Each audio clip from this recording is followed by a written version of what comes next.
السلام علیکم دوستوں، آج نماز کی فضیلت کے بارے میں بتانے جا رہا ہوں آپ کو۔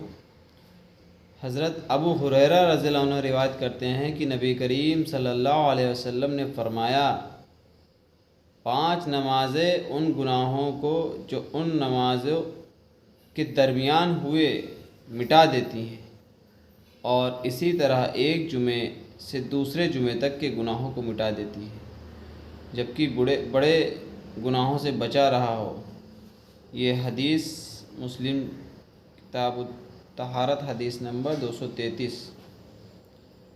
جیسے فجر کی نماز کے بعد ظہر کی نماز پڑھیں گے تو دونوں نمازوں کے درمیان میں جو آپ گناہ اور غلطیاں کریں گے معاف کر دے گا اللہ تعالیٰ نے ان کو معاف کر دے گا۔ اسی طرح رات اور دن کے تمام چھوٹے بڑے گناہ 5 وقت کی نماز پڑھنے سے معاف ہو جاتے ہیں۔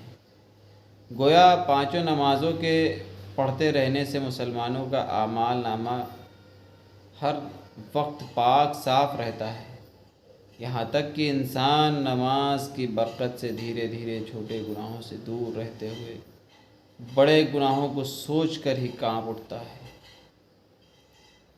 اگر عقیدہ نماز پڑھنے کا طریقہ اور نیت درست ہو تو پابندی سے نماز کی ادائیگی بندے کو گناہوں سے روک دیتی ہے۔ اس کے باوجود اگر کوئی شخص بڑے گناہ کرتا ہے تو بلا شبہ وہ کسی ایسے گناہ کو مسلسل کر رہا ہے جس کے ہوتے ہوئے نماز قبول ہی نہیں ہوتی، ورنہ یہ سمبھو ہے کہ نماز قبول بھی ہو جائے اور گناہوں سے نہ رکے۔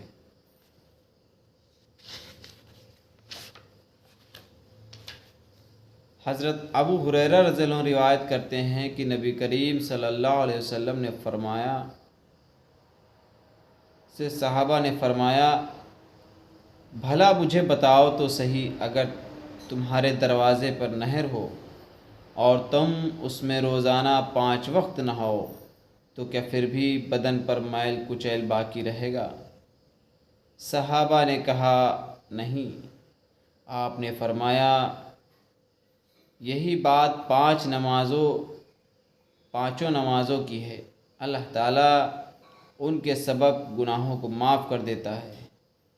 یہ بخاری شریف کی حدیث ہے جو ہم نے آپ کو سنایا، حدیث نمبر 528۔ حضرت انس رضی اللہ عنہ روایت کرتے ہیں کہ ایک شخص نے نبی کریم صلی اللہ علیہ وسلم کی خدمت میں حاضر ہو کر کہا، میں نے گناہ کیا اور سزا کے طور پر میں حد کو پہنچا ہوں، اسی لیے مجھ پر حد جاری کرے۔ آپ صلی اللہ علیہ وسلم نے اس سے حد کے بارے میں کچھ نہیں پوچھا کہ کون سا گناہ کیا ہے۔ اتنے میں نماز کا وقت ہو گیا، اس نے آپ کے ساتھ نماز پڑھی۔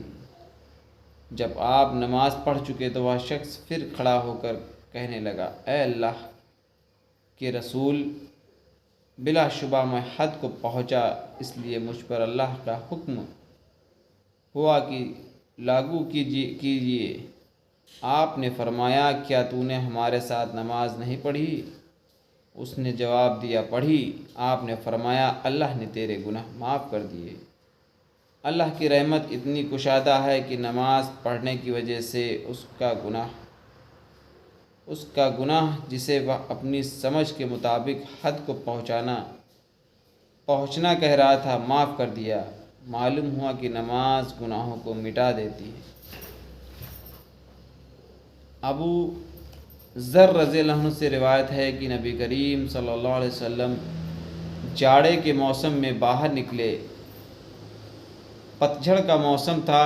آپ نے ایک پیڑ کی 2 ڈالیاں پکڑ کر انہیں ہلایا تو پتے گرنے لگے۔ آپ نے فرمایا، اے ابو ذر، میں نے کہا اللہ کے رسول حاضر ہوں۔ آپ نے فرمایا، مسلمان جب نماز پڑھتا ہے اور اس کے ساتھ اللہ کی رضا چاہتا ہے تو اس کے گناہ اسی طرح گرتے ہیں جس طرح اس پیڑ سے پتے جھڑ رہے ہیں۔ حضرت عبادہ بن صامت رضی اللہ عنہ سے روایت ہے کہ نبی کریم صلی اللہ علیہ وسلم نے فرمایا، اللہ تعالیٰ نے 5 نمازیں فرض کی ہیں، بس جس نے اچھا وضو کیا، اس کو اطمینان کے ساتھ ادا کیا اور ان کا رکوع پورا کیا، تو اس نمازی کے لیے اللہ کا وعدہ ہے کہ اس کو بخش دے گا۔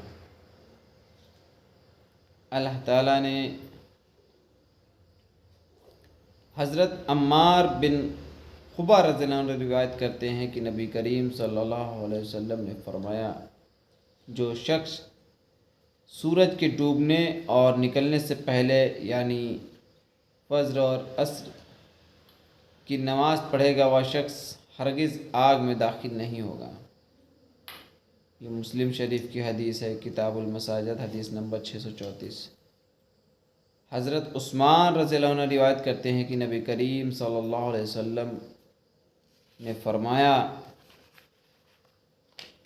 جو شخص عشاء کی نماز جماعت کے ساتھ ادا کرے، اسے اتنا ثواب ہے گویا اس نے آدھی رات تک نماز پڑھی، اور پھر صبح کی نماز جماعت کے ساتھ تو اتنا ثواب پائے گا گویا پوری رات نماز پڑھی۔ حضرت جندب کثری رضی اللہ عنہ روایت کرتے ہیں کہ نبی کریم صلی اللہ علیہ وسلم نے فرمایا، جس نے صبح کی نماز پڑھی تو وہ اللہ کے ذمہ یعنی اللہ کی رکشا میں ہے۔ حضرت ابو ہریرہ رضی اللہ عنہ روایت کرتے ہیں کہ نبی کریم صلی اللہ علیہ وسلم نے فرمایا، تمہارے پاس فرشتے رات اور دن کو آتے ہیں، آنے اور جانے والے فرشتے فجر اور عصر کی نماز میں اکٹھا ہوتے ہیں۔ جو فرشتے رات کو رہے وہ آکاش پر چڑھتے ہیں تو ان کا رب ان سے پوچھتا ہے، حالانکہ وہ اپنے بندوں کا حال خوب جانتا ہے، تم نے میرے بندوں کو کس حال میں چھوڑا؟ وہ کہتا ہے، ہم نے ان کو اس حال میں چھوڑا وہ نماز پڑھتے تھے، اور ہم نے ان کے پاس اس حال میں گئے وہ نماز پڑھتے تھے۔ یہ بخاری شریف کی حدیث ہے، حدیث نمبر 555۔ میں نے آج آپ کو کئی حدیثیں سنائی ہیں، تو خالی آپ کو ہی نہیں سننا ہے، دوسروں کو بھی سنانا ہے۔